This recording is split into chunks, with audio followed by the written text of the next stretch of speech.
Muito boa noite, sejam muito bem-vindos ao programa Checkmate de hoje. Dá licença para entrar na sua casa e trazer muito conhecimento, trazer muita experiência, trazer pessoas que fazem a diferença no mercado financeiro, pessoas que empregam pessoas que geram receita, geram lucro e geram oportunidades também, né? Meu convidado de hoje é um amigão aqui, uma pessoa muito especial. É o André Fraga. Eu conheço o André Fraga. Ele deve ter algum outro sobrenome no meio ali. Tem. Né? Boa noite, André. Tudo bem? Boa noite, tudo bem? Primeiro, né, Diego, muito obrigado pelo convite, né? Que prontamente aceitei. É uma honra estar aqui contigo, né? Porque também é muito bom sempre falar com alguém que tem uma visão também empreendedora sobre os meios de comunicação, né? Então, parabéns pelo programa Checkmate, né? Tá sendo sucesso e tenho certeza que vai dar muito ainda o que falar. André, eu tenho uma intimidade contigo e todo mundo que a gente tá passando aqui, a gente faz uma brincadeira, faz outra, mas eu queria fazer uma pergunta bem tua, assim, eu queria saber uma parada assim, ó. Tem aquele ditado que diz, o rico não ostenta. O rico, ele não fala que é rico. O pobre que se veste ali, quer comprar uma roupa cara e tal. Então, o cara hoje que é rico, né? Conduz empresas milionárias. Mas é muito discreto, André. É uma tática? O que é? Não, é que assim, tu sabe que, né, eu vim de uma família muito simples, né? Minha mãe professora estadual, meu pai, né, formado em contabilidade, então de uma família morava, né, ali na Medianeira, né, bem do ladinho ali na Avenida Niterói, na Vila Cruzeiro, então tive uma vida muito simples, né, porém eu saí do zero e consegui, né, através de muito trabalho, né, realmente assim escalar em termos de empreendedorismo, né. Então, são muitas responsabilidades, mas a parte de ostentar, eu digo assim que eu acho que tem que se viver uma vida simples, né? Uma vida, para mim, que é prazerosa, né? É simples, mas para mim me satisfaz, entendeu? Realmente sou meio low profile, assim. Meio low profile. Então não tem... Quinta-feira tu dá tua banda, né? Pra onde tu quer ir, depois tu volta cedo, tu volta no sábado, normalmente. E tá discreta, porque eu não encontro muita coisa tua na internet, a gente não encontra, a gente vê, mas quando a gente fala no teu nome, a gente sabe que tu movimenta empresas, tu gera receita muito, muito forte, principalmente aqui na cidade. Tu é um empreendedor da cidade de Porto Alegre, né? Sem dúvida. E com muito orgulho, inclusive, né? Eu já recebi, inclusive, o título, né? De cidadão emérito de Porto Alegre, que muito me honra esse título, porque o cidadão emérito é aquele que nasceu, como é o caso, né? Eu nasci em Porto Alegre, me criei em Porto Alegre, né? Me formei em Porto Alegre, desenvolvi tudo que eu, como pessoa em Porto Alegre, né? E aí quando eu recebi esse título, eu disse, eu acho que realmente eu faço jus, né? Porque eu já gerei mais de 40 mil empregos no Rio Grande, aqui em Porto Alegre, ao longo de 40 anos de empresariando aqui, né? Então passou muita gente, pessoas que passaram nas empresas. E esses 40 mil empregos, André, assim, a pessoa que está ali contigo, eu já acompanhei outras empresas, já vi elas funcionando, o pessoal trabalha em estado de paz, né? A gente não vê call center, normalmente é gritaria, correria. Sim. Como é que tu faz para manter esse ambiente tranquilo nessas empresas, assim? É que, em primeiro lugar, assim, né? Por exemplo, tu tá falando de uma das empresas que é o call center, eu tô com a lista aqui, né? Que gera realmente a Explorer Call Center, que a gente gera uma quantidade muito grande, né, de trabalhadores, formamos muitas pessoas, né? Ali a ideia sempre é a de formação. Então, tanto que a gente pega jovens, jovens aprendizes, estagiários, ou pessoas que nunca trabalharam. Então, é o primeiro trabalho dele. Então, realmente, a gente sabe que a grande pedagogia, né, para uma pessoa é a empresa. Bem que a gente tem uma formação, né, de educação na escola, educação na família, mas a grande formação mesmo vem da empresa, a responsabilidade da empresa em formar. Então, a gente tem realmente o orgulho assim, de ter uma quantidade de horas muito grande de treinamento, formação dos nossos profissionais. Para ter uma ideia, assim, né, que eu vou te falar, eu não conheço nenhuma empresa que invista mais horas de treinamento do que a nossa empresa. Eu estou falando em 170 horas de treinamento ano. Treinamento é aulinha, né? Treinamento mesmo, é parar a treinar, entendeu? São 170 horas. A média nacional é 20. Eu treino 170. Por quê? Porque eu treino todos os dias meus operadores. Todos os dias, desde 2009. Sem exceção. Mas por que treinar os operadores? Eles não estão sabendo fazer a parada ou sempre aperfeiçoando? Porque é aperfeiçoamento, entendeu? Não pode parar. Alguém que diz que parou já está para trás, né? Porque o mundo não para, o mundo está girando. Então, se tu para, tu já ficou para trás. Exatamente. Então, uma das bases que a gente tem na Explorer é a formação contínua. Porque um call center, por exemplo, nós estamos falando desse negócio, que é um negócio que me agrada muito, né? E para mim não, porque ele deu telefone, toca, daí tem que estar ali. Mas sabe que isso só acontece com quem fazia, eu acho só com quem fazia aquelas trote quando era na adolescência, sabe? Talvez tu tenha feito. É um trauma. É um trauma. Mas o que acontece assim no call center, né? O call center, ele é um tripé, assim, né? A gente tem que ser muito forte em TI, muito forte em processo e muito forte em pessoas. Então, se tu tem esse tripé, né? Tecnologia de ponta, processos altamente, né, redesenhados e eficientes, e pessoas bem treinadas, é difícil, né? O negócio, assim, difícil o negócio não ir bem, entendeu? Por isso tu entra num call center, tem aquele clima tranquilo, harmônico, porque realmente tá todo mundo treinando ali com muita motivação, muito treinado, né? Quando tu fala agora, tu falou palavras que eu vi o Marcos Lemon falar. O Sócios, não sei se você já viu o programa dele. Só eu ouvi falar, mas não assisti o programa. Ele falou a mesma coisa. Nunca viu o programa dele? Nunca ouvi. Então, olha só a filosofia. Pessoas, processo e... Qual foi o último que tu falou? Tecnologia. Ele usa uma outra palavra, mas pessoas e processos é sempre a base das empresas dele. Ele pega empresas quebradas. Sim. E ele reestrutura a empresa, ele vira sócio, né? Sim. E com a dificuldade de crença limitante, com a dificuldade de cultura errada da empresa, né? E ele implanta uma outra cultura e às vezes dói no empreendedor aquilo. Tu mudar, ele se sente invadido. Só que pessoas e processos é a base dos negócios, então. Porque é uma coisa natural, né? Não deve ter sido ele que criou, nem fui eu. Porque é uma coisa natural, entendeu? A gente trabalhar assim, se tu não... O que é processo, né? É uma maneira que tu, por exemplo, assim, para ganho de escala, para ter aprendizado e ser rápido, tu escreve. Então, por exemplo, na minha empresa eu tenho o book, né? Então, são livros com todos os processos mapeados, qualquer operação. Chega lá, por exemplo, nós atendemos uma Corsã. A Corsã está todo mapeado, todo o processo de atendimento da Corsã. Só troca peça. Só troca, entrou uma pessoa, já sabe quem é o supervisor, como é que ele tem que fazer, o operador, né, de call center. Tu pega um 56 todo mapeado o processo, seja qualquer cliente nosso, a gente faz todo o mapeamento, além de ter toda a estrutura da empresa mapeada, né? E fazer a reengenharia de processo, que sempre dá para melhorar. Né? Tu não diz, fiz uma vez e parou. Não, tu tem que estar sempre buscando um aperfeiçoamento no processo, porque tu ganha, um call center se mede por minutos, né? Minutos de ligação, minuto da pessoa logada, é algo assim com uma das coisas mais difíceis das empresas que eu tenho. Tem 6 empresas, o mais difícil é o call center. Mas falar. E a pessoa que não tem essa qualificação, André, assim, ela vai sentar, tu entrega um roteiro para ela, corrige ela, porque às vezes as pessoas elas estão vendo como não é emprego, é uma maneira de ganhar um dinheirinho, se defender, né? E tu mudar essa mentalidade da pessoa, porque já trocamos muita ideia eu e tu sobre mentalidade. Sim. E tu me ensinou muito sobre mentalidade. Aquele dia nós estávamos indo para Eldorado, tu falou certas coisas para mim que até hoje estão batendo na minha cabeça. Isso que foi uma viagem de 10 minutos, né? É bacana, assim, porque o que acontece? Né? Qualquer um que, por exemplo, que entra numa empresa, que a gente fala, a empresa é a grande pedagogia, né? Então, a responsabilidade do líder é formar. Né? É difícil hoje pegar... Aliás, quando a gente pega alguém pronto, pode pegar uma pessoa também cheia de vício. Eu prefiro pegar uma pessoa, né, uma página em branco para a gente poder escrever. E aí tu entra num processo de formação. E é difícil, vamos dizer assim, claro que tem pessoas que a gente faz lá, a gente aplica, por exemplo, um teste americano, o Predict Index, que é um teste de avaliação comportamental. Então, logo que ele entra na empresa, eu praticamente avalio ele. Ele é bom para onde? Para o comercial? Né? Ele tem atitude para o comercial, ou tem atitude para o administrativo, tem atitude para o atendimento. Então, rapidamente a gente descobre qual é o talento dessa pessoa. Olha, ele tem talento para venda, então vamos formar essa pessoa em vendas. Ele é muito bom no atendimento, tá? Vamos formar para atendimento. Então, rapidamente a gente começa a fazer essa formação dele, né? E ad eterno, né? Eu gosto muito do conceito de lifelong learning, que é aprendendo a vida inteira. Fala de novo que eu quero... Learning. Então, quer dizer o seguinte, aprendendo a vida inteira, né? Aprendendo a vida inteira. Isso. É uma filosofia. É uma filosofia, né? Tá. Que tem que ser trabalhada. Né? Claro que assim, tudo também tem que ter técnica. Né? Você diz, vou aprender a vida inteira. Não, tu cria uma sistemática. Vamos dar um exemplo.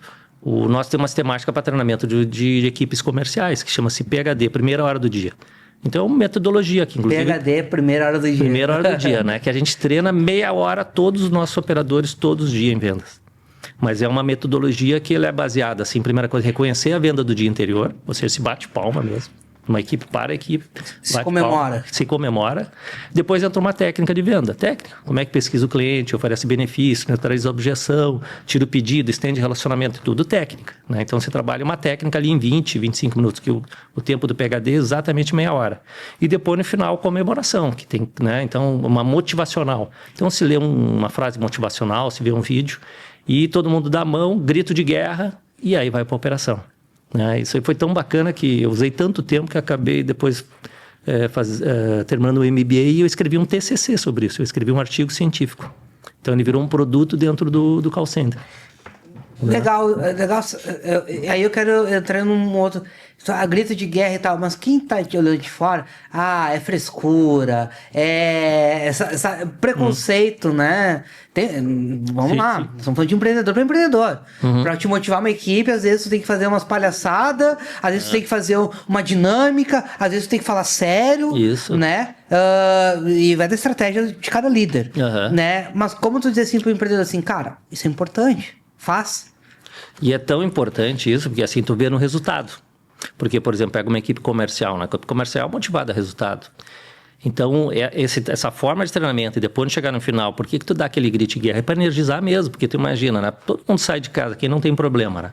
Sai de casa, né? Enfrenta tudo nas intempéries, né? Trânsito, tudo. Sai de casa já é um desafio. Já é um desafio. Chega na empresa, certo? Tá ainda com toda a cabeça voltada para casa ainda. Nós temos que rapidamente pegar...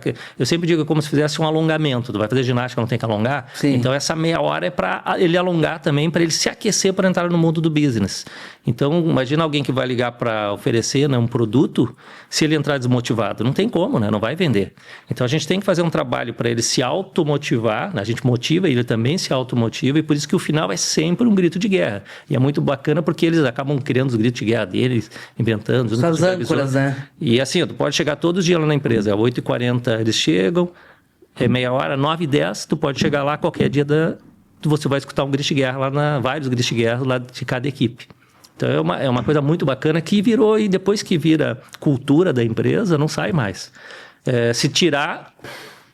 Aliás, nunca tirou, né? A gente sempre tem, mas se pensar em tirar... Aliás, as pessoas que já passaram lá e foram trabalhar nas empresas, elas muitas vezes me encontram assim, Badra, como eu sinto falta de ter o PhD, porque aquilo me motivava, aquilo me formava. Porque tu imagina o seguinte, se a gente pegar qualquer um de nós que vai num curso, tá? Faz um curso aí que seja uma semana, 2 semanas, curso de venda. Quanto absorve daquilo? 10%, 20%? Máximo. O PhD é 90% ou 100%. Porque é dose homeopática. Ele vai aprender uma técnica. Por exemplo, uma técnica de venda. Como neutralizar, com uma técnica de neutralização de objeções. Que aí tem tudo mapeado. Tem produto nosso lá que tem 24 técnicas de neutralizar uma objeção. 24 mapeadas. Então, tudo que o cliente vai falar, o meu operador já está treinado para neutralizar aquela objeção e poder trabalhar com ele a venda, entendeu? Então, a gente vai mapeando isso tudo. Então, cada uma dessas é trabalhada cada dia no PhD. Então, por isso que nunca falta matéria, nunca falta o que se falar, entendeu? Num processo de treinamento. E é muito bom porque quem faz isso é o supervisor. Então, ele também está se formando porque ele está ali formando outros, né? Sim. Lá atrás, no início da tua trajetória, tu teve uma videolocadora. Sim. Tu foi do cinéfilo agora a uma das maiores empresas do Rio Grande do Sul, do Brasil. E eu vou falar de outras empresas que tu tem aqui. Aquele André lá, naquele sonho... O que ele ensinou para o André de hoje? Foi bem interessante a pergunta. Tu sabe que muitas vezes a gente se pergunta, né? Por exemplo, um líder, tu acha que assim, nasce ou ele se torna? Acho que ele se torna. Né? Pois é, então isso sempre foi... Eu também sempre fiquei pensando nisso. Mas uma vez eu li um grande autor que chama-se Antônio Meneghetti. É um grande líder, um grande empresário, o homem do século, né? Ele tem mais de 70 livros escritos e ele trabalhou muito forte a liderança. Inclusive, ele escreveu um livro sobre a psicologia do líder. A psicologia do líder. Então, imagina só. E lá ele traz essa questão. Mas de onde é que ele traz? Ele analisa primeiro a natureza, certo? Então, se nós pegar aí sempre ouviu falar pega numa alcateia de lobos aí, né? Sim. Sempre ouviu falar no macho alfa. Né? O que lidera. É o que lidera. De onde vem esse? Quem é que treinou ele? Não, é um dom de natureza. Então, a primeira coisa é nato. A liderança é nata. Se nasce líder. Porém, depois se torna líder. Isso é estudo, é científico. Se nasce líder. Não adianta, não consegue pegar uma pessoa que não nasceu com dom de liderança e formar ele como líder. Tu vai ter um bom gerente, um bom gestor, mas não, quando eu falo do líder, é o líder na sua essência, é aquele que gera, né, do zero, do nada, ele gera, né, riqueza, gera empregos, mexe com toda a sociedade, traz uma inovação para a sociedade, traz uma solução para a sociedade. Com todos os empresários, se tu pegar, todos têm o mesmo perfil. Então, quando tu me pergunta assim, eu me lembro que eu fui passar... Eu nunca tive carteira assinada, só para ter uma ideia. Eu também não, tá, André? Que legal, então estamos juntos nisso aí. É um negócio. A única coisa que eu servi pros outros foi quando eu servi o exército. E era sonho da minha mãe. Ela disse, eu quero que tu sirva o exército e depois faz o que quiser. Do exército eu escapei. Mas eu nunca tive, eu sempre trabalhei, né, desde os meus 12 anos, né, e nunca quis ter carteira assinada. Trabalhei, fui office boy, fui vendedor de serralheria, trabalhei numa empresa de edificação e depois fui trabalhar com um tio meu que tinha uma videolocadora em Curitiba.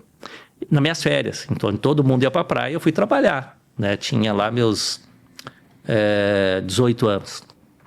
E aí eu tive a ideia, falei, pai, eu quero abrir uma videolocadora, sem um centavo no bolso. E ele me disse, eu entro teu sócio, tu arranja tudo lá, te coloco 200 fitas e tu começa o negócio. E foi o que eu fiz lá na Zona Sul.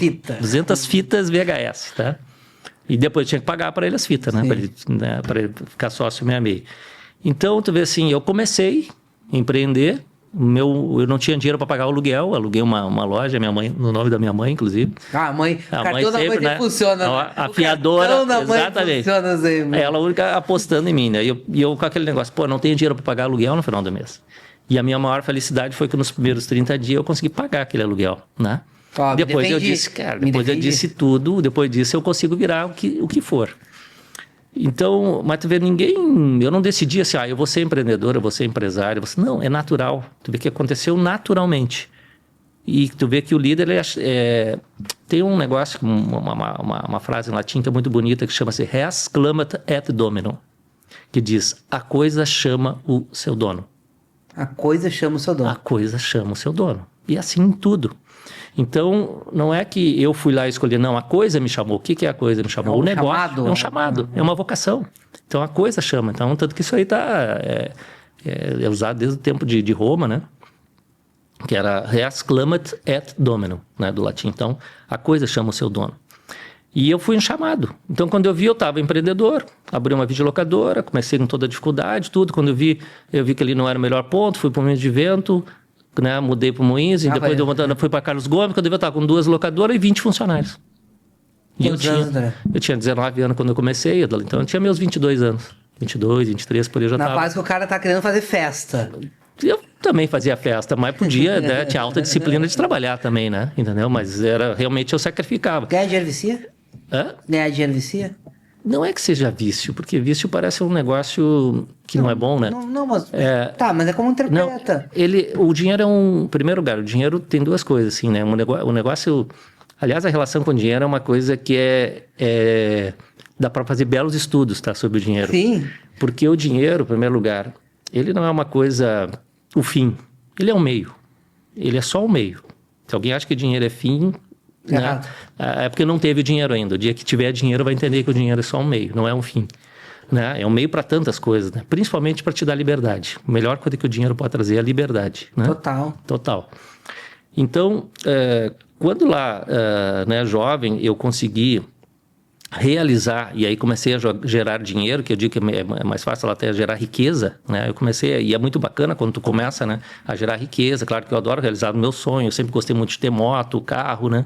Então tu começa a realizar também. É uma nave, né, André? É uma atração também, né? Tem umas naves, né? Sempre gostei, né? Então vamos dizer assim, né? É também uma forma de tu te autopresentear, né? Entendeu? Que é importante. Senão, claro, que a vida, o primeiro princípio dela é realmente tu ter uma vida prazerosa, né? Uma vida em paz, tranquila, feliz. Então, o dinheiro também te propicia isso. Agora, quem trabalha, quem de falou assim, é viciado no dinheiro, coisa e tal, esse não é um empresário. Esse primeiro nenhum empresário tem isso. Uhum. Quer ver uma coisa? Se tu pensar bem, olha quantos empresários... Vamos pegar o exemplo do Bill Gates, né? Você viu que o Bill Gates, o que ele fez com toda a fortuna dele? Ele deu para uma fundação. né? Botou numa fundação. O que acontece? O empresário depois ele gera tanta riqueza que ele não consegue mais gastar tudo que tem. Então é natural que ele devolva para aquela sociedade que contribuiu para isso. Que foi o caso do Bill Gates. Ele botou bem os filhos, deu dinheiro para os filhos dele, para eles não precisavam, garantiu. Agora, não precisa deixar todo o dinheiro, porque seria uma desonestidade dele com a vida. Então, por isso que ele devolve, entendeu? Sim, porque a liderança, mas também os pontos que o professor Meneghetti me ensinou foi muito interessante. Porque de onde vem esse dom? Por exemplo, tem o dom de empreender, e realmente adoro e faço isso. Como tem outros que têm dom para cantar, dom para fazer belas obras de arte, jogar bola, que não é o nosso caso. Que não é o nosso caso, né? Mas são dons de vida. Mas de quem é esse dom? Esse dom é da vida. Entendeu? Esse dom a gente ganhou ele, né? É um dom gratuito, porém ele é da vida. Então, nós temos que... Todo dom que tu ganhou da vida, tu tem que exercitar e colocar ele também à disposição. Claro que, em primeiro lugar, né, como egoísmo vital, né? O que é egoísmo vital? É quando tu te autossatisfaz realmente na medida certa da honestidade para ti. Mas depois aquilo que sobra, aquela riqueza que sobra, tu retribui de novo para a sociedade. Porque tu tem que devolver para a vida. Por isso que tu vê, não tem... Isso, a primeira vez que eu vi escrito foi na Psicologia do Líder, do professor Meneghetti.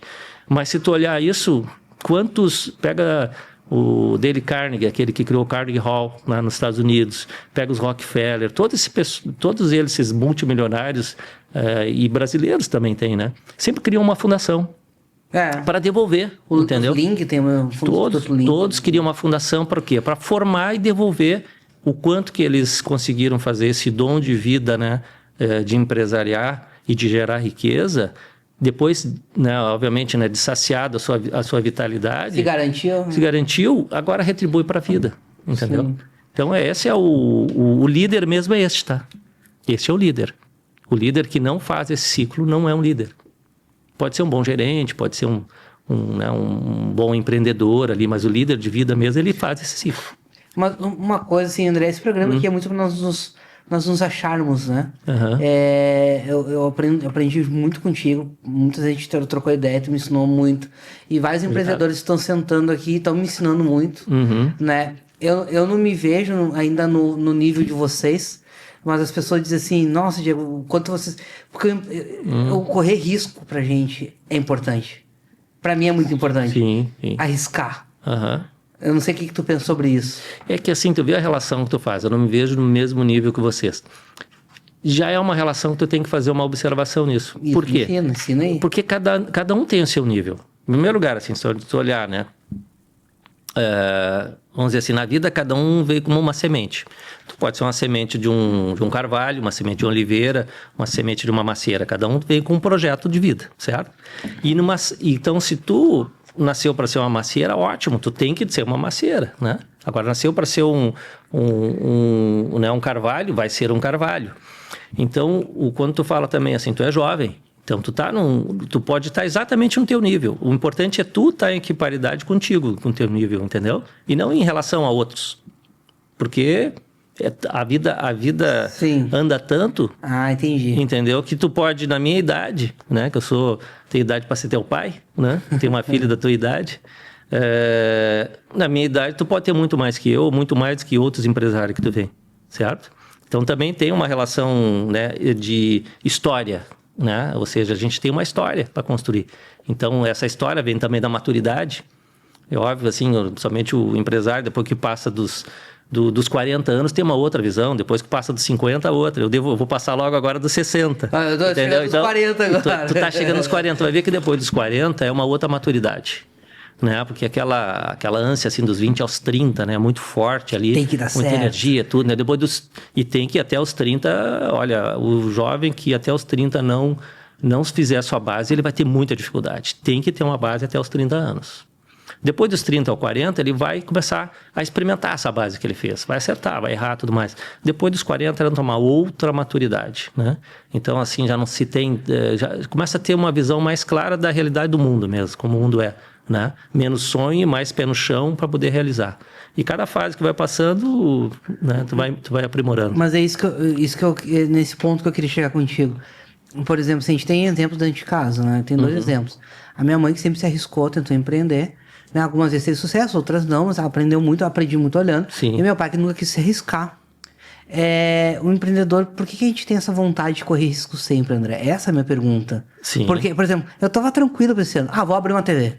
Sabe? Aí bagunçou tudo, financeiro. Bagunça. Sim. Quando tu vai abrir um novo empresa, e eu vou te dizer onde bagunçou a tua empresa, tu vai me dizer assim, ou não é, tá?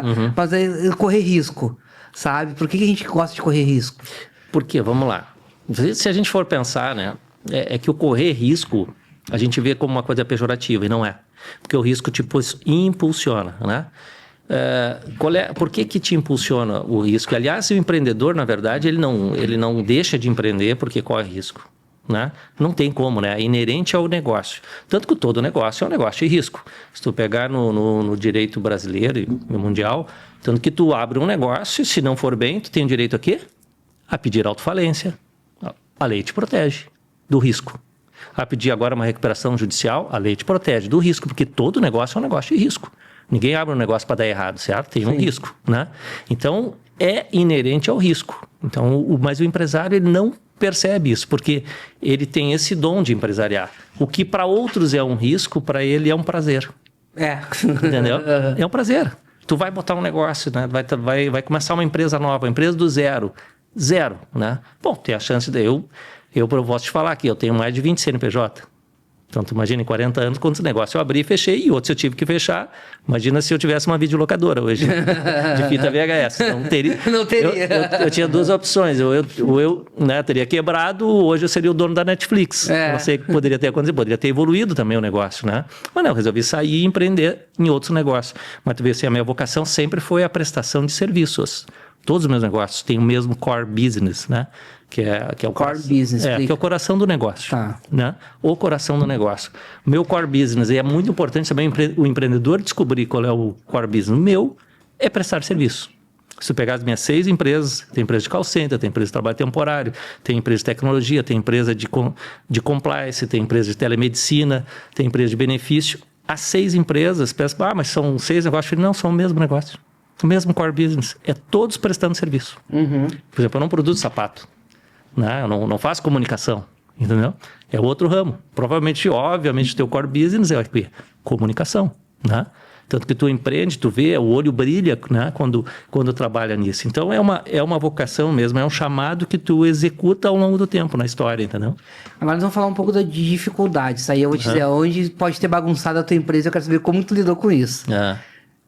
Maio de 2024. Simplesmente alaga tudo e a tua empresa está no coração de Porto Alegre, onde foi a parte mais alagada da cidade. Deu 2,5 metros de água ali, durante 30 dias. Tu tá prestando serviço para Corsã, uns 5 de Porto Alegre, todos os teus clientes que vão precisar do teu serviço a pleno e tu tá sem empresa. Pois é. Então vou te falar uma coisa que é bem interessante. Vou tirar hoje até calor. Claro, hoje é legal, muito boa a tua pergunta, porque o que acontece? Realmente, né, a gente imagina um call center, né, ali a gente fica ali na Leonardo Truda, né, e que de repente... Para quem se situar, é do lado praticamente do mercado público. Isso, da prefeitura. Então, você vai ver que ali tem uma marca dizendo onde é que entrou água no mercado público. Exato. A empresa do André é vizinha no mercado público. Então, o que acontece? Da psicologia do líder que ele vem com esse dom, é a intuição. Intuição quer dizer saber ler dentro da ação. Intus legere, também do latim, tá? Então, saber ler dentro da ação. Então, o que aconteceu? E aí, dia 1º, feriado, lembra? Feriado. Né? Chuva no interior, a gente vendo todo esse desastre acontecendo e a água já subindo ali, batendo no muro. Dia 2, muro, 1,5 metro de água no muro. Quando deu 1,5 metro de água no muro, eu desço, tem uma porta lá na entrada do prédio grande e eu vi a imagem. É uma imagem, intuição é uma imagem, né? Eu vi uma imagem de eu abrindo aquela porta com 1 metro de água e tudo com água. Não tinha, zero, seco, quinta-feira, no dia 2, no dia 2 de maio. A água entrou no dia 3. O que eu chamei meu pessoal? Pessoal, todo mundo home office. Ali tem 600 operadores de call center, entre Corsã e 156 e mais outros clientes. Você sentiu a água gelada no teu pé, então? Exato, intuição. Tive uma intuição. Aí segui a intuição. Esse é um dos dons que o líder tem, tá? Ele tem uma intuição mais forte que os outros. Tem isso. Tem. Mas todo líder tem. Uma vez eu conversei com o Jorge Gerdau Rampeter e perguntei para ele. Ele disse, eu sou 100% intuição. 100%. Ele trabalhou a vida inteira assim. Então, esse dom que a gente recebe vem com essa intuição. E aí, quando eu vi a imagem, o que eu tive? Bom, todo mundo para casa. Então, imagina, deu fila de Uber ali na porta, todo mundo pegando os computadores e indo para casa. Eu só dei o comando. E meu pessoal é muito rápido, todo mundo em casa. Tu tem conselheiros? Não. Não tem conselheiros? Não. Tenho uma consultora empresarial. E sim, mas minha consultora. Minha consultora empresarial, que me ajuda muito em todos os meus negócios. Então não, porque a minha dúvida é daqui a pouco alguém te encostar e dizer, não vamos, André. Não tem. Ali eu uso muito o presidencialismo. O presidencialismo impera, entendeu? Assim, todo mundo para casa. E o pessoal realmente entendeu e não teve ninguém contra. Foi todo mundo, assim, foi quase que unânime, tá? Então pegamos, né, todo mundo para casa, aí pensei, mas a porta aqui, que é 24 horas, quem é que tem a chave? Mandei fazer 2 cópias da chave, porque eu pensei, eu vou ter que entrar, porque o call center não pode parar. Eu tenho um data center, tenho um gerador, vai faltar luz, né, porque se entrar água aqui, eles vão desligar tudo, e eu tenho que abastecer o gerador, então eu preciso da chave da porta. Mandei fazer 2 cópias. Ainda avisei ali na galeria chave pro senhor ali que faz as cópias ali, o chaveiro assim, levanta tudo, porque aqui vai dar 1,5 metro de água. Tu falou? Falei. E ele fez. Ele levantou tudo, se salvou. Outros que eu falei, outros empresários ali, não fizeram nada e disseram, não vai entrar água, não vai, infelizmente perderam tudo. Foi uma pena. Né? Então isso foi na quinta. Na sexta-feira de manhã começou a entrar água. Sexta de tarde já ninguém entrava mais no centro. E sexta de tarde já faltou luz. E sábado o show da Madonna e descambou tudo. Exato. Aí nós tivemos que começar a colocar 150 litros de diesel ali para não parar 156 de Porto Alegre, que a gente atende hoje, a Central do Cidadão Porto Alegre, né? Para não parar toda a Corsã no Rio Grande do Sul e outros clientes tantos que a gente tem aí. A Corsã no Rio Grande do Sul na tua mão, André. Exatamente. E então, metade do estado é devastado. Todo aquele problema, né, que nós tivemos, assim, imagina, nós tivemos que num final de semana, a gente estava em fase de implantação ainda do 156, porque a licitação tinha sido em fevereiro, estava implementando. Nós tivemos, por exemplo, rapidamente criar o nosso robô de WhatsApp e linkar com a Defesa Civil. Salvou milhares de pessoas, né? Porque as pessoas estavam mandando das suas casas, seus telhados, no robô de WhatsApp, dizendo, a minha localização é essa, vem me salvar aqui. Caía na Defesa Civil direto e eles, né, via localizador, via Waze, conseguiam chegar nas pessoas e salvar. Então foram 30 dias assim, trabalhando, colocando e não paramos nem um segundo nesses 30 dias. E ficou gente lá, André? Ficou dois funcionários nossos ali, o Júlio e o Rafael, morando 30 dias na empresa, nós levando comida para eles. E, claro que eles tinham pelo menos luz, tinham água, tinham internet. E uma placa na entrada da empresa. E aí, André... E aí tu, de algum momento, pensou assim, me quebrei. Porque eu sei que tu não parou. Não paramos, então a gente não teve essa... Tu vê um cenário devastado de guerra. Eu vi o cenário de guerra. Eu vivi dentro da água, eu vi de guerra. Aliás, eu digo o seguinte, né? Quando eu falo para o pessoal que não viveu aqui, eu digo assim, claro que assim, todo mundo fez o seu máximo, né? A área pública fez o seu máximo, mas era impossível a área pública, né, ter condições de atender um tamanho desastre desse que ninguém tinha ideia do que... E a sociedade se viu, né, mobilizada. A gente viu o pessoal do jet ski, o pessoal dos barcos, o pessoal dos jipeiros, o pessoal que não tinha, ficava ali ajudando. Surfista. Né? Surfista. Foi um negócio fantástico. Assim, eu acho que o povo gaúcho mostrou uma fibra fantástica da gente poder, né, salvar tantas pessoas como a gente conseguiu salvar. Né? E não foi só pessoas, foi animais também. Né? Os abrigos tinham 8 mil, só em Porto Alegre, 8 mil animais, né, dentro dos abrigos, né, que foram recolhidos da enchente. E fora mais, acho que chegou a 15 mil pessoas em abrigo aqui em Porto Alegre. Sobre a Corsã, André, porque eu estou te falando, não tem roteiro, ó, então sim, vai surgindo perguntas e quem sabe as perguntas que as pessoas querem te fazer também.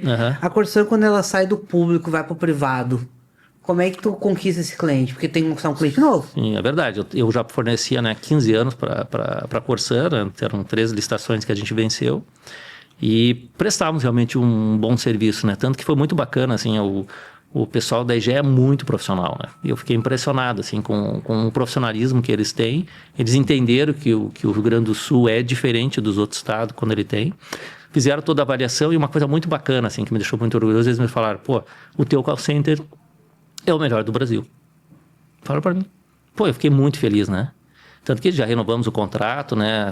Temos uma parceria muito forte com eles. Eles estão trazendo um investimento que eles fizeram nesses 2 anos, é uma coisa impressionante, né? Aliás, isso que eu digo correr risco, né? Os caras compraram um negócio assim que eles sabiam que é Era uma muito bomba, problema, né? muito problema, né? E consegui mudar essa volta. Então, é uma empresa que hoje eu me orgulho muito de ter na minha carteira como cliente, sabe? Que eles conseguiram continuar, entenderam, por exemplo, que o call center, né, tem que ser atendido pelo gaúcho. Nós temos, por exemplo, o problema do sotaque, né? Então, imagina se eles levam para um call center no Maranhão, Nordeste. O sotaque não vai, tem dificuldade mesmo. O gaúcho é interessante que no gaúcho ele é o sotaque mais aceito no Brasil. Nosso sotaque, a gente liga Brasil para fazer vendas, né? Mas nós, gaúchos, não gostamos de receber outro sotaque. Nem de Santa Catarina, né? O gaúcho gosta de falar com o gaúcho, gosta de receber. Então, assim, essa parceria com a Corsan foi muito boa, com a EGEA agora, né? A Corsan e a EGEA, assim, realmente estou muito feliz como prestador de serviço. Eles são muito sérios mesmo. Tá, então aí tu tem essa empresa de call center que volta, eu acho que é uma das principais empresas. Foi a primeira em 2009. A tua filha que favorita, pelo jeito, né? Foi onde deu origem a todas as outras, né? Eu fui criando as outras empresas em função da necessidade do call center. Tem uma outra empresa muito interessante, André, que eu confesso que eu conheci pouco, porém eu vi a necessidade dela, que é a empresa de trabalhos temporários. Sim. É uma solução para o empresário, mas também é uma solução para o funcionário. Explica um pouco essa parada pra gente. Essa é muito legal, essa pergunta, porque, olha só, né? O que acontecia? Na época me lembro quando eu criei essa empresa, eu tinha 1.500 funcionários CLT, né? No call center, com um turnover aí de quase 100 pessoas por mês. Então é muito caro o turnover, né? Porque o encargo trabalhista é muito... E eu fui procurar soluções no mercado. E estudando eu vi que tinha um negócio chamado trabalho temporário, a lei 6.019 de 1974. 74, da ditadura. Que foi reformulada agora na reforma trabalhista em 2017. Temer. Então a lei 13.429 de 2017 já traz uma nova luz. Qual foi a luz que ela trouxe? Olha que troço bacana. E aí eu fui entender, e poucos empresários sabem. O que eu vou falar agora aqui é um negócio assim que eu digo que são pouquíssimos empresários, talvez não 1%, sabe? Aprendam, empresários. Tem 3 maneiras de se contratar um trabalhador formal no Brasil, legal. O CLT, que todo mundo conhece, inclusive jovem aprendiz. O estagiário, né? Exemplo, por exemplo, o CIE, né? E ali tem a figura ainda da agência, né? Que faz a parte toda de administração. E o trabalho temporário. Então, são 3 leis paralelas. Então, o trabalho temporário não é CLT, tanto que tem uma lei específica para isso, né? Mas os 3 são contratação direta. O que quer dizer contratação direta? Contratação direta é quando tu contrata e tu manda. É diferente da terceirização, que é o negócio do call center. A terceirização, tu contrata um terceiro, tu não sabe se é João, Maria, José, quem é que está trabalhando para ti. Na contratação direta, não. A contratação direta é aquela pessoa, sou eu que comando ela, sou eu que ensino ela, sou eu que dou ordens para ela. E aí eu vi que existia essa figura do trabalho temporário. E qual é a grande vantagem do trabalho temporário? E aí entra naquela parte de risco. Por exemplo, tu quer expandir tua empresa, né? Ou vem uma sazonalidade, tu precisa contratar mais pessoas, ele fica com medo.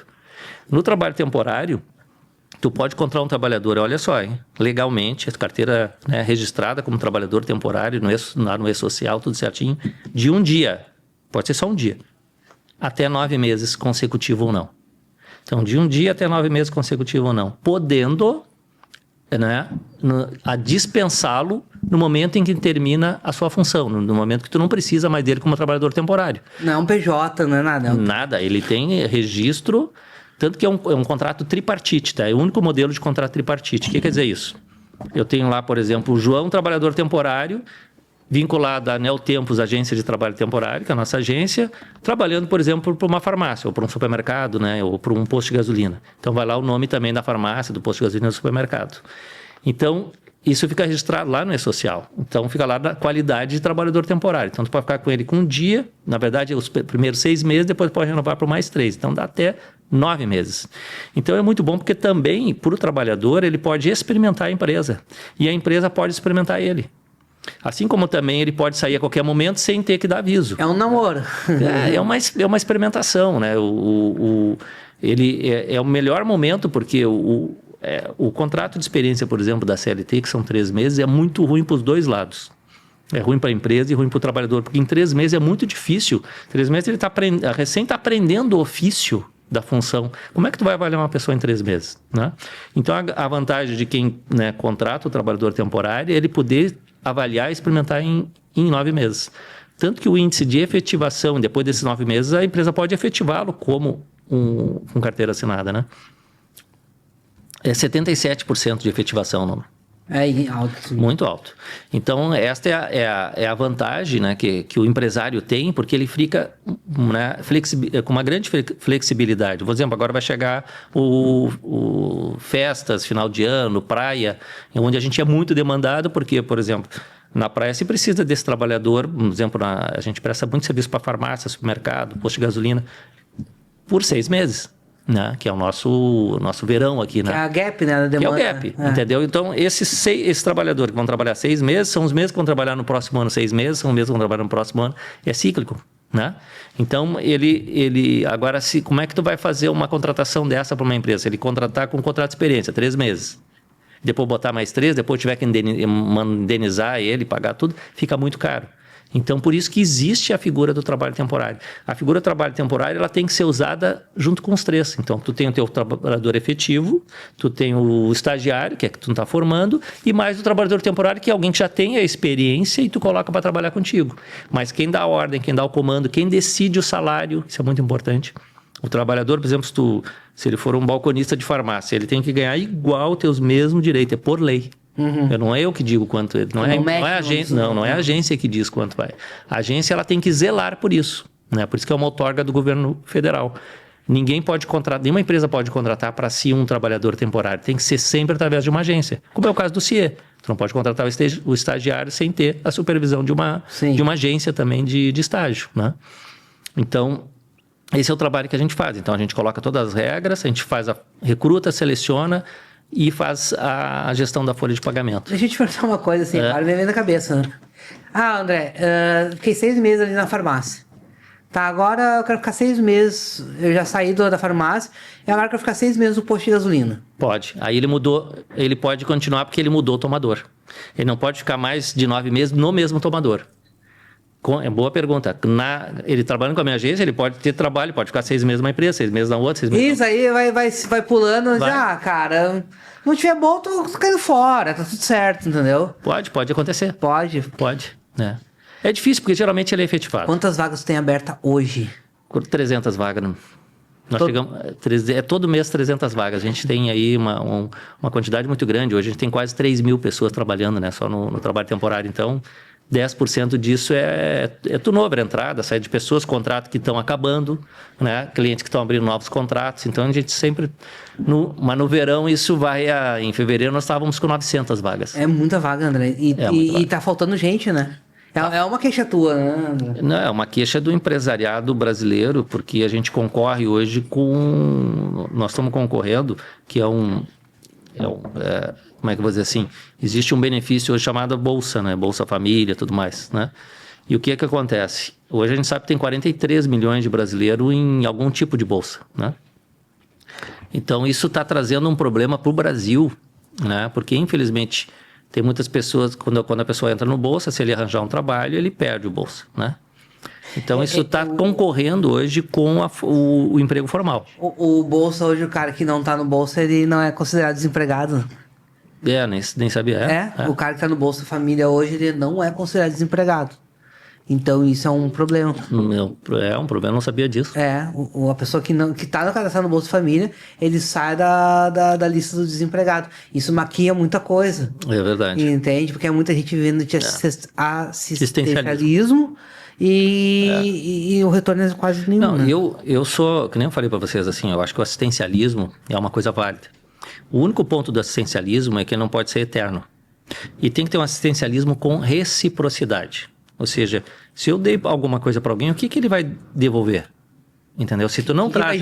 O que ele vai gerar? Exatamente, entendeu? Então, o certo desse assistencialismo é uma pessoa que está desempregada, que está passando dificuldade na vida dele, bacana ele receber. Agora, a pessoa depois que, vamos dizer assim, tá lá, que nem eu já ouvi falar assim, pessoa de 40 anos, não é casado, não tem filho e mora com os pais e recebe bolsa. Tem alguma coisa errada. Eu não tenho filho, moro com a minha mãe, mas eu tô Você não tá no bolsa ainda? Não tô no bolsa. Que bom, senão acho que ia ser expulso do programa. Né? Então, são coisas também que eu acho que isso vai chegar num ponto de amadurecimento, porque para a pessoa é ruim também, porque o que acontece, né? No momento em que em que tu dá... é como um filho. Se tu pegar um filho teu e começar a dar de tudo, tu não forma ele para a vida, certo? Sim. Então, tu tem que ter um equilíbrio, né? E quanto é esse equilíbrio, né? Eu sempre digo assim, quanto, por exemplo, tu tem que dar para um filho, né? E uma vez um professor também falou o seguinte, isso aqui é que nem tempero. Sal, quando tu vai botar sal na comida, quanto tu põe? O suficiente. Se não botar pouco sal, vai ficar insonsa. Se botar muito sal, vai salgar. Então, tem uma medida que é natural, que a pessoa sabe quanto tem que botar. Então, o assistencialismo também tinha que ter assim. O assistencialismo ele tem que ter uma dose, uma proporção, não pode ser ad eterno. Porque o pior que está acontecendo, principalmente com a nossa juventude, que muitas vezes está indo para o Bolsa Família, nós estamos tirando a inteligência dele. Claro, nós estamos tirando a inteligência de um povo, né? Então, esse é um problema sério que a gente está tendo, né? E aí, depois a gente vai ter mais problema porque não vamos ter formação de novos, né? Mas a questão da mentalidade, André, por exemplo, eu venho num bairro periférico da Coab, ali na Zona Sul. Eu volto para lá, eu vejo muitas pessoas que não saíram do lugar. Uhum. Mas eu acho que eles não buscaram... Aí eu acho que é o erro deles, que eles não buscaram conhecimento. Não saíram daquele quadrado para entender que ali na esquina, ali embaixo, ali onde tu mora perto, né? A gente vai lá ali, no Jardim Verde já tem uma outra mentalidade. Que ali na Ipanema tem outra mentalidade. As pessoas não conseguem buscar esse conhecimento. Eu acho que é por muita preguiça, às vezes, sabe? E também eu acho que talvez também falte alguma política social para formar essa pessoa, né? E para trazer ela para essa responsabilidade. Obviamente a gente tem escolas muito boas, instituto bom, o Sistema S é um sistema que forma bem, né? Forma, sim, emprega, entendeu? O CIE no Rio Grande do Sul, né? Que hoje movimenta tantos jovens e faz uma formação muito bem feita desse jovem, né? Então a gente tem mas a vida também é um livre-arbítrio, né? Tem pessoas que resolveram, que nem eu brinco assim, fazer desaforo com a vida. Uhum. Só que se tu faz desaforo com a vida, tu vai pagar depois isso. Mais cedo ou mais tarde, tu paga com karma. Como aqueles que resolveram se responsabilizar sobre a vida. Ou seja, eu tenho um dom, né? Então, eu vou pegar esse dom e vou executá-lo ao máximo do que a vida deu, entendeu? E melhorar esse dom de vida. É uma pena que eu vejo também jovens assim, como tu está falando, mas como eu vejo jovens brilhantes. Eu tenho uma quantidade de jovens que trabalham comigo, né? Que começaram, vamos dizer assim, eu tenho jovens que começaram como assistentes trabalhando comigo e hoje são meus sócios. Olha, esse sócio do André é bom, hein? São meus sócio do André é bom. Entendeu? Por mérito, né? Por mérito. Ele se formou, né? Entendeu? Era um jovem que tinha a ideia, né? Também não tinha capital. Mas quando tu quer uma coisa, eu quero ser sócio, tu não precisa de dinheiro. Aliás, para abrir uma empresa, eu sempre digo, quem tem o dom para empresariar, quem tem o dom nesse de vida, não precisa de dinheiro, tá? Tu precisa reunir os meios, né? Meios. O dinheiro também é um meio, mas se tu reunir, tu tem uma boa ideia, tu te mostra, tu te joga na ação, ou seja, tu te joga realmente, olha, eu tenho esse projeto aqui para executar. Não vai faltar pessoas para... eu sempre digo, aí quando tu é realmente sério contigo e responsável e diz, olha, eu quero executar esse projeto, a vida conspira a teu favor. Ah, total, André. Total. Tudo começa a se encontrar, tu encontra as pessoas, encontra tudo, desde que tu seja sério. Agora, se tu né, qual é o contrário de ser sério, né? Ser superficial. Né? Se tu é superficial com a vida, o que a vida vai te dar? Superficialidade. Não vai te levar a sério também, entendeu? Sim. Eu sei que está estourando o tempo, mas como a TV é nossa, a gente vai seguir, dando que se vire para editar o material, tá? André, eu queria chegar na tua última empresa, que eu acho que é o teu maior desafio hoje. LGPD, Lei de Proteção de Dados. É uma parada que ninguém tá nem aí. Uhum. A gente não faz diferença na nossa vida. Olha o que eu tô te falando, sim, tá? Sim. Isso é pra nerd, né? Mas quando vaza, dá um medo. Tu vê que coisa interessante. Sabe como é que eu entrei nesse negócio? Tu imagina o seguinte, no meu call center, ao longo desses anos, eu tenho 45 milhões de CPFs. Olha o que eu tô falando. 45 milhões de CPFs. Um terço do Brasil não tô... Porque passa, né? Ao longo vai passando, são vários clientes, vai dando, entendeu? 45 milhões de CPF. Aí entra uma lei dizendo Lei Geral de Proteção de Dados, que agora tem que cuidar. Bom, é coisa que o governo inventou, né? Aí eu tomei um susto. Mas como todo negócio, entendeu? Eu tomei um susto. Pô, isso aqui pode quebrar meu negócio. É uma ameaça, mas eu quero entender. Aí a responsabilidade do empresário. Pensando. Isso. Aí eu disse assim, eu tenho que entender esse negócio. Então, o que eu fui fazer? Primeiro, estudar a lei. Eu li a lei durante 1 ano e pouco, não entendi nada da lei. Uma língua morta do Egito. Não, parecia que... aliás, é uma cópia da lei da GDPR europeia, né? Lendo essa lei, que coisa maluca. Ninguém vai cumprir isso aqui. Peguei escritórios para mim, escritório de advocacia, para nada.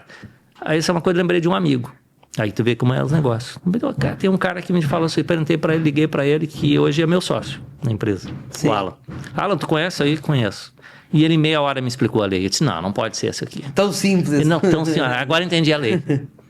Aí quando entendeu uma lei, aí naquela época eu lembro que falava do consentimento. Sim. Tem que ter consentimento para isso, consentimento para aquilo. 17 aqui, Tem que ter consentimento. Ele dizia, não precisa consentimento. Eu, ponto. Tem um cara que me explicou a lei, mas o cara deve ser um maluco, né? Porque o mercado inteiro falou não ter consentimento, ele disse que não. Ele me dá o consentimento, ele me pede, né? O que eu disse sempre? Ele sabe uma coisa? Vamos tirar isso à prova. Na época existia, né, lá em 2018, lá, a criação da Agência Nacional de Proteção de Dados, a ANPD. Fomos lá, marcamos uma reunião em Brasília, que eu estou dizendo, isso que eu estou dizendo, o empresário se põe a fazer. Fui lá em Brasília falar com o presidente da NPD e 2 diretores que iam nos dar meia hora para a gente poder falar, que eu queria entender o negócio. Só que nesse meia hora eu fui falar e eu disse para eles, olha, inclusive nós já fizemos a adequação da nossa empresa, do call center, e deu 400 páginas, que é o tal do relatório de impacto de proteção de dados, olha o nome do negócio, que é o que tu diz, o que tu fez em adequar. Quando eu mostrei para eles, disse, não, queremos ver isso aqui. Era meia hora? Ficou 2h30. Foi a primeira empresa do Brasil auditada informalmente pela ANPD. E aí eu vi que quando eles realmente se enquadram, que estava tudo certo, algumas coisas que eles pediram ali para a gente ajeitar, mudar, eu disse, eu tenho ouro na mão. Porque ninguém sabe fazer esse negócio. Aí eu fundei a empresa. E ainda fiz mais, ainda cheguei para o meu sócio assim, ainda não vão ter que criar um software da Lei Geral de Proteção de Dados. Aí disse, como assim criar um software de uma lei? Eu quero o software. E a gente conseguiu criar, depois desenvolvemos, temos um primeiro software de adequação à Lei Geral de Proteção de Dados. Aí tu vai dizer assim, essa lei pegou, não tem como não pegar a lei. Aí as pessoas o que fazem? Que nem diz assim, ó, existe lei de trânsito, existe? Existe. Mas tem gente que passa sinal vermelho, não tem? Não dá pisca. Não dá pisca, para no sinal, né? Nada acontece até que alguém te multa. Certo? Sim. Então é a mesma coisa. Hoje essa lei das empresas que não estão adequadas, nada acontece até que alguém venha te multar. Sabe qual é o valor da multa hoje da NPD? Por um vazamento de dado? Eu sei porque eu já te troquei essa ideia contigo, eu quero que tu fale. 2% do faturamento bruto anual de uma empresa. O que significa isso? 2% do faturamento bruto anual por um evento. Significa... 2% do faturamento bruto significa 24% do faturamento de um mês. Então, se tu faturar R$1 milhão, tu vai ser multado em R$240 mil por evento. Por evento. É a multa mais cara, maior multa que existe no Brasil é a da LGPD. Não tem nada igual. Tanto que a lei nos tranquiliza dizendo que o limite máximo é 50 milhões. Só. Então, estamos tranquilos, né? Até 50 milhões nós devemos pagar. Depois, aí ela trava em 50 milhões. Olha que loucura. Então, e a pergunta tua foi muito boa, porque o que acontece? Por que tem que fazer adequação? Dormir tranquilo. Porque tem aquele negócio que falou do risco. Ali tem um risco. Tu não pode não estar adequado, certo? Então, se tu faz a adequação, tu dorme tranquilo. Porque se tu fez toda a adequação, né? Realmente, como diz a lei, e na lei é o seguinte, tanto que a lei ela fala, por exemplo, na área de gestão de riscos, né? Em gestão de riscos, que é uma metodologia científica, tu não consegue eliminar um risco. É impossível eliminar um risco. É impossível dizer assim, não vamos eliminar um risco que nunca vai cair um avião nesse prédio. Impossível. Pode um dia cair um avião nesse prédio, certo? Então tu não consegue eliminar. O que tu consegue fazer é mitigar. Se um dia cair um avião nesse prédio, o que nós temos que fazer? Sim. Então isso é gestão de risco. Se o dia a cidade encher, o que eu vou fazer? O que eu vou fazer? Isso é gestão de risco, entendeu? Então toda a adequação da LGPD é baseada nisso. Então, se tu realmente fez toda a adequação e houver um vazamento, um hacker entrou, um funcionário foi lá e te tirou, e tu estiver totalmente adequado, você não vai ser multado. Entendeu? Essa é a grande vantagem para quem fez a adequação, dormir tranquilo. Além de... Então, o cara que não dorme tranquilo, além de ter sido hackeado, ele pode tomar uma multa milionária. O único lugar hoje que acontece, tu é assaltado por um hacker e depois tu é multado pela NPD se tu não fez a adequação. Olha que loucura. Exatamente isso. Que é o que está acontecendo. Acontece com empresas privadas e acontece com empresas públicas. Teve um município agora de Bauru, pagou R$1 milhão por um hacker, porque tinham travado toda a prefeitura. Então, tu imagina, eu não sei como é que essa prefeita, ela é uma prefeita, ela vai conseguir sair dessa. E ela teve que pagar, né? E pega em improbidade administrativa? Vai pegar a improbidade administrativa do prefeito. Vai ficar inelegível. Sim, já tem decisão do Tribunal Superior, do STJ, de improbidade administrativa do prefeito, porque ele não fez adequação. Todos os prefeitos têm que adequar. Aliás, todos os órgãos públicos têm que estar adequados. O governo tem que estar adequado, o governo federal está adequado. Né? O próprio Tribunal de Contas da União já notificou todo para que seja adequado. Ou seja, é uma lei que não escapa a ninguém. Mas o prefeito lá de São Luís Gonzaga, com 5 mil habitantes, ele tem que se preocupar com isso? Vai, e tem condições de fazer, tá? Ele tem dinheiro para isso. Não é caro. Não é caro para fazer. Então, ele tem condições de fazer. E tem que fazer, porque o que acontece? Isso é que nem internet. Todo mundo vai ter que se conectar, entendeu? Então, a LGPD é o seguinte, o que ela traz? O dado pessoal é meu, o dado pessoal é teu, o dado pessoal são dos outros, cada um tem o seu dado pessoal. Então, ela traz uma regra clara de o que tu faz, como é que tu trata um dado que é de terceiro. Entendeu? Esse é a Lei Geral de Proteção de Dados só fala como é que tu trata um dado, ou seja, como é que tu cuida do dado. E ela te dá toda uma especificação técnica, que são 2 normas, a ISO 27001 e a 701, que te dão toda a norma para tu poder tratar o dado, ou seja, zelar pelo dado, cuidar do dado. É isso que a NPD pede. Tu pode fazer o que tu quiser, desde que esteja dentro da lei. Então tu consegue explicar em meia hora para qualquer pessoa o que é a lei. Consigo explicar, hoje eu consigo explicar. Quando eu entro num negócio, a primeira coisa que eu faço é estudar muito. Eu estou entrando agora na parte que é uma continuidade da LGPD, que é cibersegurança. Sim. Então nós abrimos uma empresa, né, junto, aliás, a Comply LGPD Solution, nós até mudamos o nome para Comply Solution. Quinta-feira estamos num congresso em São Paulo, nós estamos lançando um produto de cibersegurança. Por quê? Porque lá no artigo 43 da lei, fala sobre segurança da informação. Não existe alguém que diga assim, eu fiz toda a adequação na minha empresa e não tenho cibersegurança. Errado. Porque já. é ali que vai vazar, né? Ou vai vazar com alguém que vai espetar um pendrive, ou vai vazar alguém que vai hackear a tua empresa. Ou tu vai mandar um e-mail com os dados, eu por ali que sai. Eu soube de uma empresa que te contratou para fazer um mapeamento e tu conseguiu entrar pela empresa no modem da pessoa que deixou aberta em casa. A gente faz aqueles testes de intrusão, né? Aí é solicitado e permitido para o cliente. Assim, vê se eu tenho algum problema. Falhar. Porque eu tô aqui. Eu vou falhar. Exato, eu tô aqui com o máximo de segurança e nós entramos. Aí é um robô que faz isso, né? Tu vai fazendo, tenta entrar, vai ver se aquela porta tá fechada, a janela, não sei o que, ele fica tentando. E aí chegou era justamente a época também que tinha muito home office, né? E a gerente ia para casa. Tudo certo com a senha dela, tudo tranquilo. Só que o modem dela não tinha senha. Qualquer um entrava. Nós entramos pelo modem. Entrando pelo modem, entra no computador dela, entra na senha, tudo mais, se quisesse fazer o estrago financeiro. Já fazia o estrago financeiro. E é uma coisa tão pequena, né? Tão pequena, mas por quê? Porque aí que eu digo assim, quando tu vai fazer uma adequação de LGPD, quando tu coloca a cibersegurança, esses processos são mapeados, ou seja, tu não pode deixar o modem aberto. Tem sistema, tem software hoje que vai lá e já avisa, olha, ali tá, a janelinha tá aberta, vão entrar por ali, entendeu? André, quero muito te agradecer. Pô, eu que agradeço, um papo muito legal. Gostou, André? Muito, muito legal. Quero que tu volte para um papo parte 2, porque tem mais coisas para nós discutir, nosso tempo é curto, mas assim, é sempre bom trocar uma ideia contigo, é sempre aprendizado, é uma aula, e quero que tu deixe um recado final para nossa turma do Checkmate, porque tu é um cara que vive dando checkmate. Legal, legal. Sabe que, primeiro assim, o Checkmate é antigo. Cara, continua fazendo esse teu trabalho, que é muito bacana, porque assim, a mídia, né, a grande mídia, tudo bem que tem que trabalhar, tem que passar todas as notícias, tudo mais legal, mas ela tem que dedicar um percentual dela para fomentar a inteligência do nosso povo, né? E começa com a inteligência do líder, porque se tu desenvolve um líder, né, se tu realmente melhora um líder, ele consegue melhorar todo o entorno dele, né? Gera emprego, gera renda, gera negócios, ou seja, gera riqueza. E esse teu trabalho aqui no Checkmate, trazer empresário e poder falar e poder colocar, é fantástico, cara. Parabéns. Obrigado, esse é o meu recado. Valeu, muito obrigado, quero te agradecer. Tá. E espero um papo 2, eu quero te entrevistar lá no Recanto. Isso é legal, vamos fazer isso lá no Recanto Maestro. Vamos fazer especial lá. Vamos. Aí tu reúne os empresários e a gente troca uma ideia. Pode ser. Claro. Então tá. Gente, quero agradecer muito vocês. A produção hoje foi do Bira, que tá aqui para aprender como lidar com o empresário. A parte técnica da Paim e do Diogo, é isso? Então tá, semana que vem tem mais Checkmate.